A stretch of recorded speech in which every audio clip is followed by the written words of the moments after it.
Hey, this video is probably going to have some copyright issues, so if you're interested in supporting me, you can subscribe to the channel or join as a paid member. There's exclusive content and all that, so feel free to join if you feel so inclined. Also, spoilers for The Last of Us HBO and both Last of Us games. Here's the video. The live-action Disney remakes are not films, they are products. That is not to discredit any of the hard work that the countless artists and creators and visionaries have put into them, but it does help us understand the context for their existence.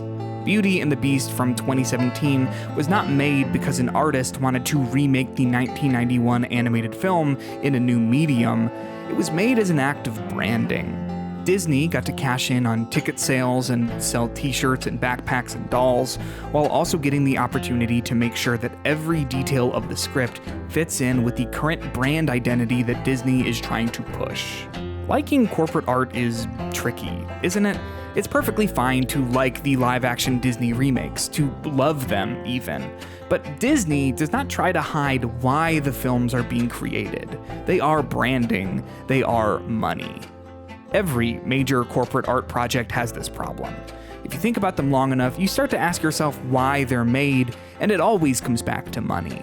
However, most corporate art has a veil between its monetary intention and its artistic integrity. That veil starts to be lifted when an artistic work tries to cash in on its fans over and over and over again. When you start asking yourself why something was made before you even start to experience it. The Last of Us has become just that, a product, and the HBO television series does nothing to hide that. In fact, it fully pulls off the veil so that we can see the lifeless corporate eyes once obscured by phenomenal character writing, compelling performances, and nuance. The Last of Us HBO is a Disney remake.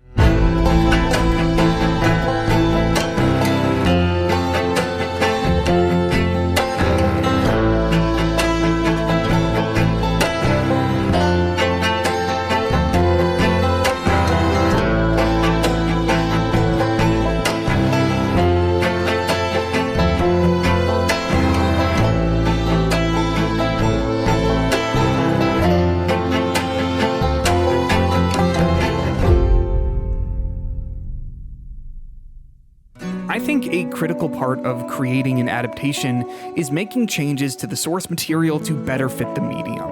The Last of Us is a video game. It would be foolish to expect HBO to try and adapt every single moment from its runtime for television.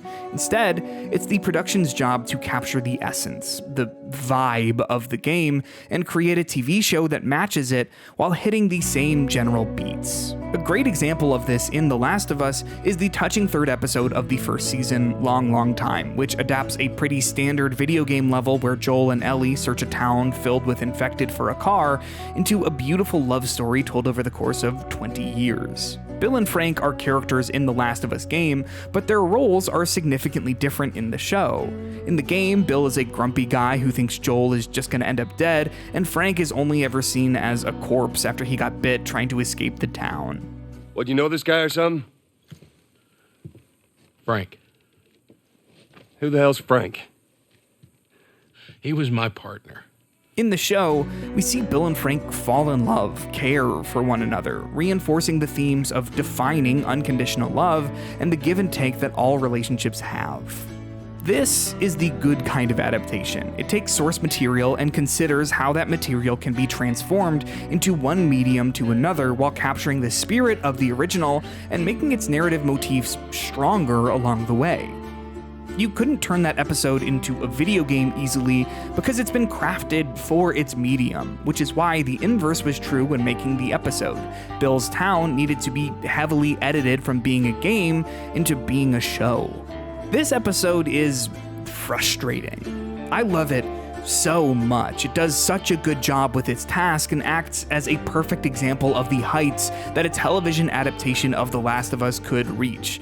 But it never finds it within itself to do anything like Long Time ever again. Instead, the changes the show makes from here on out are uninspired, shallow, and damaging to the overall narrative The Last of Us is trying to present.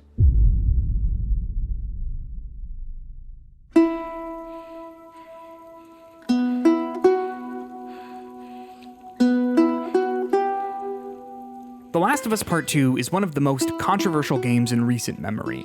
That, I believe, is intentional. Naughty Dog really went for it when creating the game by killing Joel and then forcing the player to spend half the game's runtime controlling his murderer.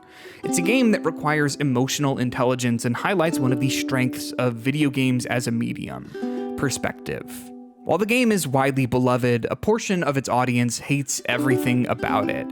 If you don't like The Last of Us Part 2, that's fine. I'm not here to convince you that it's some airtight masterpiece immune to any criticism, because it certainly isn't. However, a lot of the criticism levied at The Last of Us Part 2 felt like CinemaSins-esque nitpicking. Why does Ellie have the same backpack she had in the first game when it most certainly was left at the hospital in Salt Lake City? How does Abby get as jacked as she does if she lives in a community that carefully rations its food? These sorts of questions don't require answers because they're not serious problems with the narrative, and I think most people making those critiques don't view them as such. They can go on listicles titled like Top 10 Biggest Plot Holes in The Last of Us Part 2, but those sorts of details are not essential flaws with the narrative of The Last of Us. The same goes for questions like, why does Joel tell a group of strangers his name? When did he get so careless? While I think there are a lot of easy answers to that question and others like it, I don't believe they need to be addressed in any significant way. It's not a plot hole for a character to act in a way that you don't think they would. That's not a hole, that's the plot. The Last of Us HBO, however, seems hell-bent on fixing problems with its source material without seeming to discern what is a real issue with the narrative and what is a bad faith criticism. For example, that nitpick about Ellie's backpack wasn't just some random example of people being pedantic online when they noticed that she inexplicably has her backpack during the epilogue of the first game and in the flashbacks in the second when she probably shouldn't. That didn't stop HBO. The show made sure to include a line about it during the single most important moment in the entire series when Joel is lying to Ellie about what happened with the Fireflies. Where are my clothes? Raiders attacked the hospital. I barely got you out of there. We'll find you some new ones on the way. This small line baffles me. What does this add to the story other than addressing a non-criticism that a handful of people made about a video game from more than a decade ago? As an isolated moment, I don't think this sort of thing impacts the overall quality of the show. However, when compounded with the countless other moments like it across the adaptation's 2 seasons, the HBO show feels like it was made exclusively to fix the problems with the original game, mostly problems that don't need fixing, and it feels bizarre. Disney does this with every single one of its remakes. It too seeks to address bad faith criticism and nitpicks that don't matter by making changes that are ultimately more distracting than the original errors while simultaneously damaging the overall narrative. If Ariel knows how to write in The Little Mermaid, then why wouldn't she write a letter to explain why she can't talk to Prince Eric?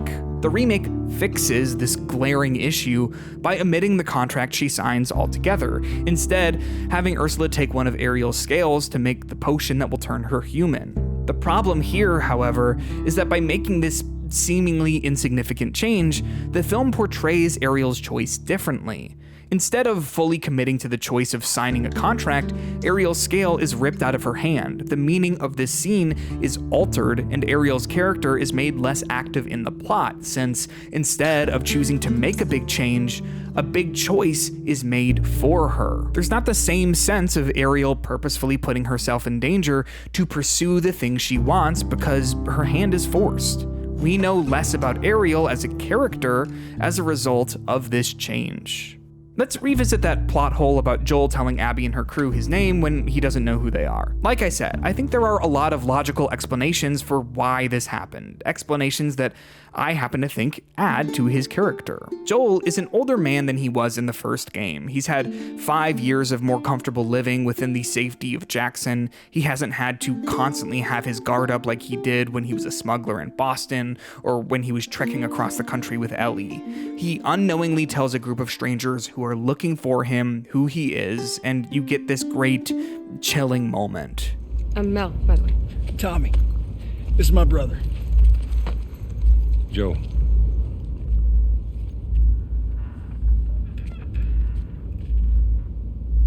Y'all act like you heard of us or something. Because they have. There's a real sense in this scene that Joel and Tommy made a mistake, that he can't keep himself safe forever. The moment when everyone realizes who he is spectacular. There's that brief silence when they all look at each other, unsure of what to do now that they're face to face with the target of their mission, until Abby breaks the silence. While there were plenty of people online who view this mistake made by Joel to be a plot hole, since the version of Joel they have in their heads is different from the one portrayed in the game, I find his mistake to be brilliant. What a well-made moment this is, because we get to learn that Joel has gone soft over the years, at least a little bit. It's a subtle bit of character writing that tells us that there are consequences for people like Joel, and that even the most careful will slip up eventually. The HBO adaptation omits Joel's mistake entirely in a way that feels like a direct response to the game's reception. Instead, it's Abby who tells everyone who Joel is, and we see a few reaction shots and tight angles before guns are pulled on Joel and Dina. Her name's Dina. Jackson, come in! Dina? Jackson! And he is Joel. Jackson, do you copy? Does anyone copy? Any patrols? Anyone? It's a small change, but from it, we learn far less about the characters. The moment is altered and replaced with something far less interesting. It's exactly like Ariel's choice in The Little Mermaid. It feels insecure, an alteration that turns an interesting moment into nothing. A bunch of people standing around in a flatly lit room reciting uninteresting exposition.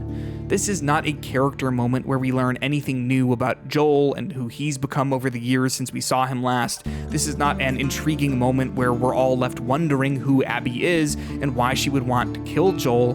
The show opts to lay all of its cards on the table in the least interesting way possible. The framing of this moment really bothers me. It feels like it was meant to make Abby seem smarter by having the upper hand on Joel for longer as she explains why she and her crew are there, but that's not how it comes across. The writing is far too straightforward, and we, the audience, don't actually learn much of anything about anyone. The show has already explained that Abby and her friends are ex-Fireflies with a grudge after Joel killed the majority of their crew at the end of the first season. The only new piece of information we get in this 10-minute long sequence, the original was 3 by the way, is that Abby's dad was the doctor specifically who Joel killed while saving Ellie. 18 soldiers. And 1 doctor. You remember that one? An unarmed doctor you shot in the head. Yeah. That was my dad. There are no character moments here that reveal anything about Joel or Abby.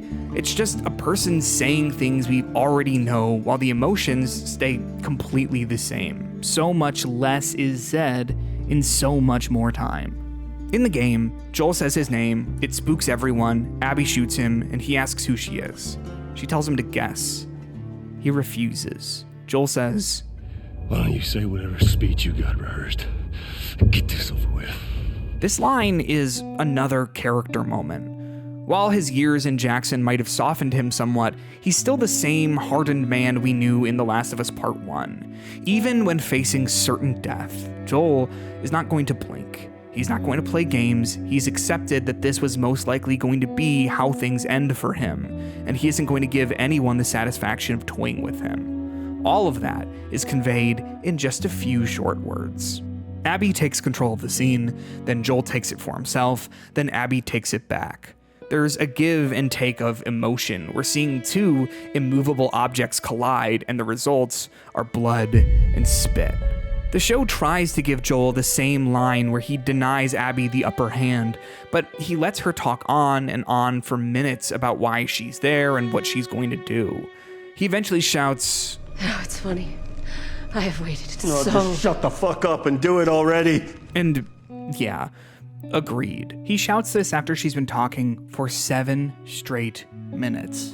This scene goes on for far too long while nothing changes, while we learn nothing, while the emotional stakes stay the same. This is the problem with altering elements from the source material without considering how they'll affect the rest of the narrative. Then, when you go back to stuff directly from the original, it feels off. The characters are different. Joel isn't denying Abby the chance to have some self-righteous moment that he knows she's built up in her head. He, like the audience, is just ready for the scene to finally gain some momentum. It's not wrong to change things, but what did elongating this sequence really add?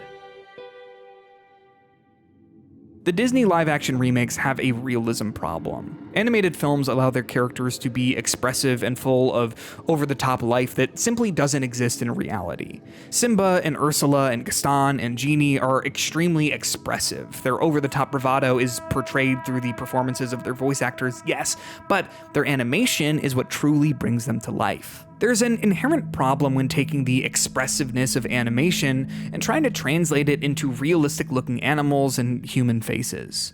Look at Simba in the original 1994 Lion King. So much of his personality is expressed through his facial expressions and body language. Now, take a look at him in the 2019 remake. He's just a lion. There is no expression here. Disney replaced a character that was full of life and emotion with a realistic-looking lion. Obviously, that's what they set out to do. The remake was made to be reminiscent of wildlife documentaries like Planet Earth, but in trading expressionism for realism, the entire sense of character is lost in favor of a film that we can all look at and say, yep, that sure is a lion.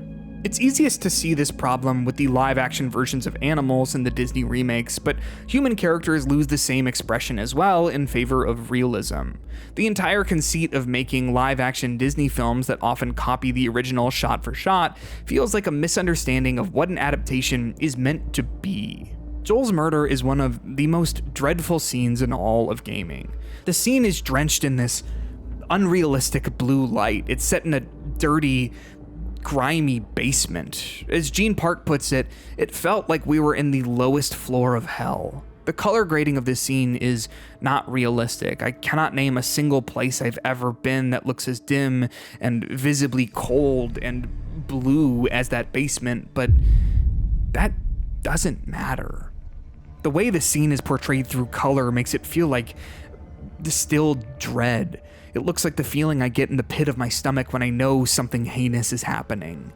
It's awful, intentionally so.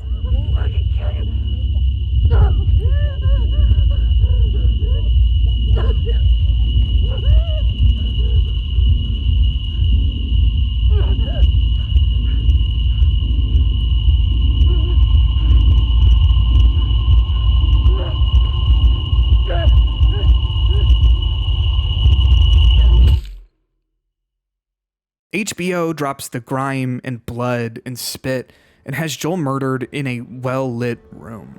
The scene is told with uninspired wide angles and feckless medium shots. Nothing is expressed through the visual medium of television. It looks realistic. Sure, I've been to places that look like this, but who cares? It's boring. It says nothing to the viewer through its framing or its color or its set. It trades expressionism for nothing.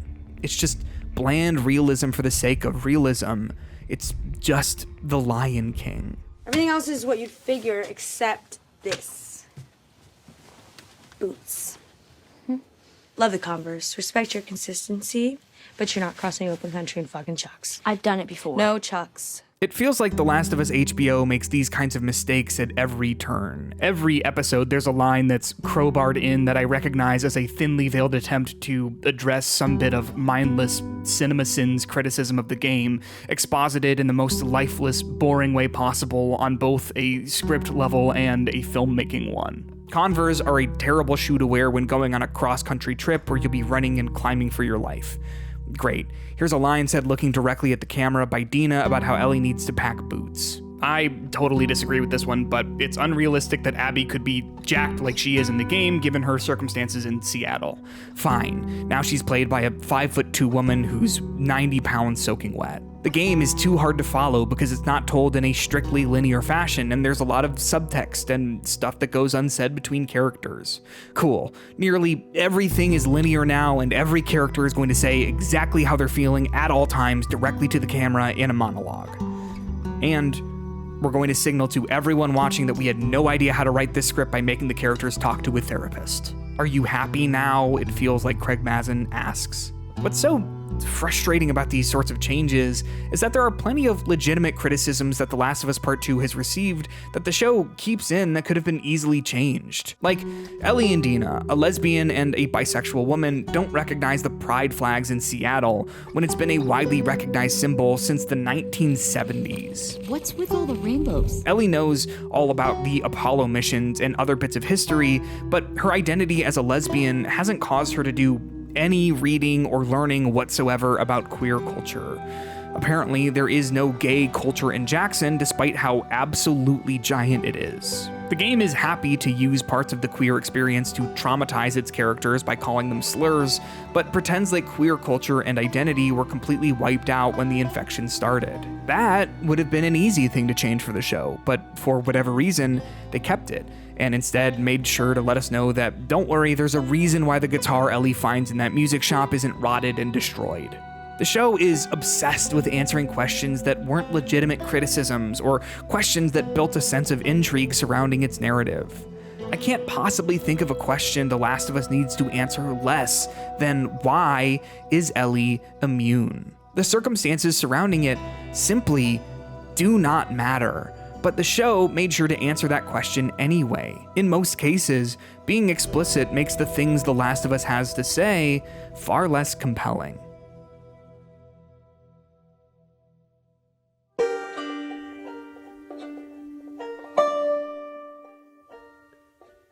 I want to restate that I think it's good to change things for an adaptation, but the goal of changing things should be focused on making the best possible art for the medium, not making minuscule changes to appease people who weren't going to watch the show anyway.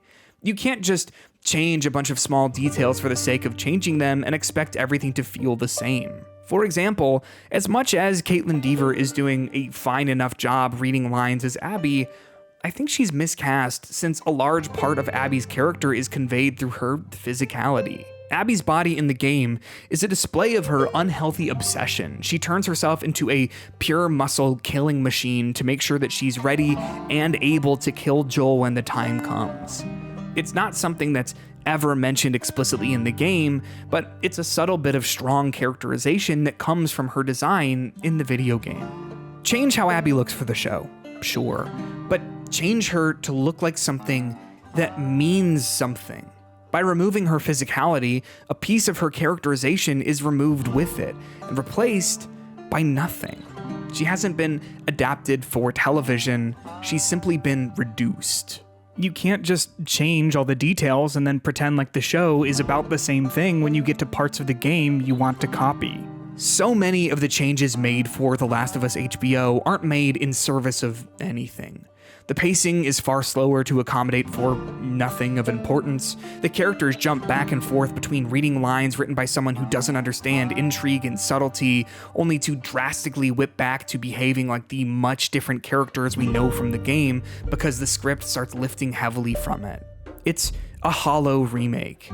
There was once life behind the eyes of its characters. There was a spark that's been sanded away in favor of fixing plot holes levied by people who don't actually care. The Last of Us HBO is empty PR, a meaningless adaptation, a thinly veiled marketing move clearly meant to sell PlayStations and justify re-releasing a game that's been packaged and repackaged and repackaged again. It's a laundered narrative, reduced from making nuanced points about selfish love and the pain of acceptance to an uninspired television show that uses the laziest screenwriting tips in the book. It takes a beloved classic and erodes it until it doesn't resemble what made it compelling in the first place. It's cosplay, uncritical regurgitation. It's two graves. It's an empty house. It's a Disney remake. Like and subscribe. Become a member for exclusive content. I've got your back.